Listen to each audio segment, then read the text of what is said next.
In this video, Jordan Peterson talks about IQ and related job opportunities. This is from a company called the Wonderlic Company. And the Wonderlic sells IQ tests to businesses. Now, it's actually illegal for businesses to use IQ tests in the United States. So actually, it's illegal to do anything to hire employees in the United States, as it turns out, because you have to use a test, you have to use the test that's the most valid and reliable, available, that doesn't produce any ethnic or gender differences. Well, there's no test like that. So it's illegal. So it's illegal to use interviews, it's illegal to use letters of reference, it's illegal to use ability tests. You might be able to use conscientiousness tests, because conscientiousness tests do seem to be completely free of, not exactly, because older people are more conscientious than younger people, so that's also a problem. So anyways, Wonderlic, it's a good company. It makes its IQ tests are genuine tests, but they are IQ tests. And people do use them in business, even though they're not supposed to. But what they've done over a long period of using the test is to come up with approximations for different forms of employment opportunities. So how smart do you have to be in order to be placed in a given occupation with a reasonable probability of success? So we can tell you here. So, okay, so if you have IQs of 116 to 130, that's pretty much you guys, although I would suspect there's a fair chunk of you that have an IQ of over 130. Because 130 makes you, 115 makes you 15%, 130 makes you about 98th percentile, 145 makes you 99th percentile, 160 makes you 99.9th percentile. Something else to think about. Percentiles are strange things, because you might say, well, there's no difference between someone who scores 95th percentile on an IQ test and 99th percentile, because it's only 4 percentiles different, but that's not 4 percentages. The person who scores 95 is 1 in 20. The person who scores 99 is 1 in 100. The person who scores 99.9 is 1 in 1,000. So, and you might think, well, it doesn't matter, because as once you get to a certain degree of smart, that's smart enough, and now that's wrong. In fact, it's probably radically wrong in that the differences between people actually increase as you go up the IQ scale. So, and that's because performance isn't distributed in a normal distribution, it's distributed in a Pareto distribution such that almost no one does anything and a very small number of people do everything. So, which is also a very dismal fact. Okay, so anyways, if you're in the upper echelons of the cognitive distribution, so from 116 to 130, you could be an attorney, a research analyst, an editor, an advertising manager, a chemist, engineer, an executive, a manager, manager trainee, a systems analyst, or an auditor. From 115 to 110, 110 to 115, so that'd be in the upper half of a high school graduating class, roughly speaking. Upper quarter. Copywriter, accountant, manager / supervisor, sales manager, salesman, programmer, analyst, teacher, adjuster, general manager, purchasing agent, registered nurse, sales account executive.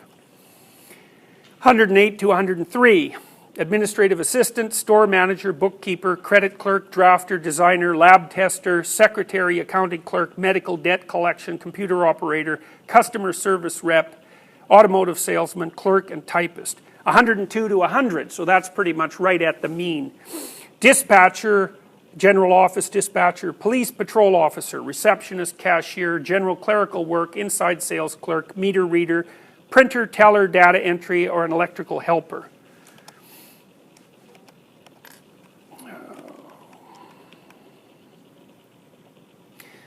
For IQ from 95 to 98, machinist, quality control checker, claims clerk, driver, delivery man, security guard, unskilled labor, maintenance, machine operator, arc welder, mechanic, medical dental assistant. From 87 to 93, messenger, factory production assembler, food service worker, nurse's aide, warehouseman, custodian, janitor, material handler, and packer. And then that's it. So you see that things are getting pretty damn dismal for the people who have an IQ of 85 and below. So what's the difference between intellect and openness proper? Well, one difference is that men seem to be higher in intellect, the trait, and women seem to be higher in openness. And openness seems to be associated with verbal intelligence, and with imagination, and with fantasy, and with aesthetic experience. And it seems to go along with the fact that women read more fiction than men. So men read nonfiction, roughly speaking, and women read fiction. You know, it's obviously there's a lot of overlap, but fundamentally that seems to be how it distributes. Maybe that's also partly because women are more agreeable, and so they're more interested in human relations and characters, and you know that's the central theme of fiction. People who are high in openness think divergently. Here, we could do a quick little divergent thinking test, so why don't we do that? Take out a piece of paper and a pen. And, or you can type on your computer, I don't care. You can scratch it onto the desk for all I care. But get out a piece of paper, something you can write on, and we'll do this. So write down as many uses as you can think of for a brick. You have 1 minute. Okay, that's all the time you get. Okay, so the first question is, I'm just going to ask you, I'm going to point at you and you can answer. How many uses did you come up with? 13. 5. 8. You too. Yeah, that's okay. 8. That's all right. 7. 7. Okay, did anybody come up with more than 13? How many? 14. Did anybody come up with more than 14? Okay, so you two are the most ideationally fluent people in the class. And fluency is a matter of the rapidity with which you can generate exemplars from a category. So one of the things that we might ask just as much would be, how many words can you write that begin with the letter S in a minute? And you wouldn't believe the bloody range of that. There'll be people who get 6 and there'll be people who get 50. You know, so ideational fluency is actually a pretty decent predictor of creative ability. Now, you know, that's not a great test, right? Because it was very short, and I do that multiple times with multiple time durations and different exemplars and some across that. But the correlation between ideational fluency and long-term creative achievement is about 0.3. It's pretty major. Okay, so let's hear a use for a brick. How about you? Oh, you could draw on the sidewalk with a brick. How about you? A paperweight. How many people got paperweight? Yes, that's a low creative response. Now, that doesn't mean that all your responses are, but it's a technical definition, right? So here's what makes a response low creative. Everyone has it. Now, it's a perfectly reasonable response, but for it to be creative, virtually by definition, it has to be a low probability response that actually makes sense. So draw on sidewalk is a more low probability response. Somebody got a weird use for a brick?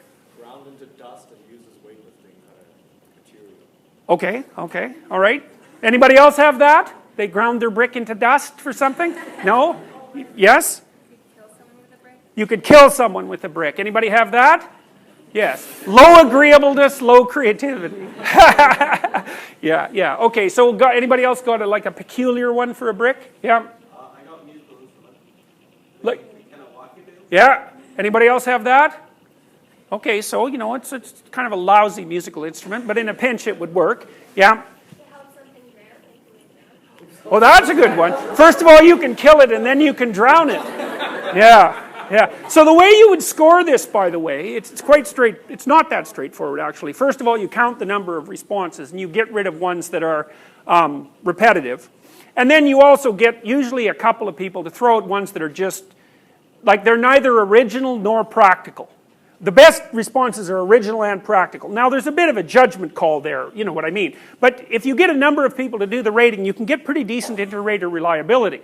And so then you score originality. And the way you score originality is merely by listing all the responses and then calculating how probable or frequent the responses are. And the more infrequent responses, you get a higher score for.